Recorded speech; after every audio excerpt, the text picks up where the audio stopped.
नमस्कार,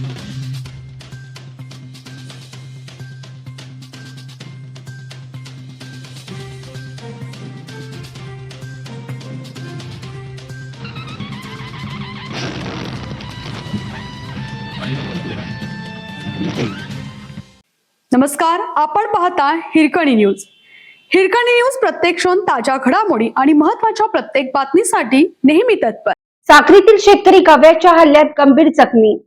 वैरणीसाठी शेतात गेलेल्या शेतकऱ्यावर गव्याने हल्ला केल्याची घटना साक्री तालुका गगनबावडा येथे शनिवारी सकाळी 8च्या सुमारास घडली.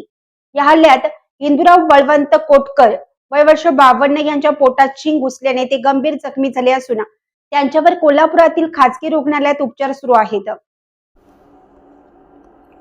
हिंदुराव कोटकर हे शनिवारी सकाळी साक्री येथील तळीचे वत्ताड परिसरातील शेतात वैरण कापण्यासाठी गेले होते. यावेळी उसाच्या शेतात दबा धरून बसलेल्या गव्याने अचानक त्यांच्यावर झडप घालत जोरदार धडक दिली.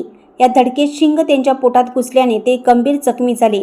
जखमी कोटकर यांनी आरडाओरडा केल्यानंतर परिसरातील इतर शेतकरी मदतीसाठी धावले. दुखापत गंभीर असल्याने त्यांना चालत बाहेर आणणं शक्य नव्हतं. त्यामुळे शेतात मचाणासाठी वापरल्या जाणाऱ्या लाकडी शिडीवर झोपून ग्रामस्थांनी त्यांना आणले. वन विभागाकडून तातडीची 1 लाख रुपयांची आर्थिक मदत देण्यात आली आहे. घटनेची माहिती मिळताच वन परिक्षेत्र अधिकारी अशोक राऊत व वनरक्षक सूर्यकांत गुरव यांनी घटनास्थळी धाव घेतली. गगनबावडा तालुक्यात गवे, बिबटे व इतर वन्य प्राण्यांचा शेत परिसरातील वावर दिवसेंदिवस वाढत आहे. त्यामुळे शेतीची कामे करताना शेतकऱ्यांना जीव मुठीत धरून कामे करावी लागत आहेत. वन विभागाने अशा भागात नियमित गस्त वाढवून शेतकऱ्यांच्या सुरक्षेसाठी प्रभावी उपाययोजना कराव्यात अशी मागणी होत आहे.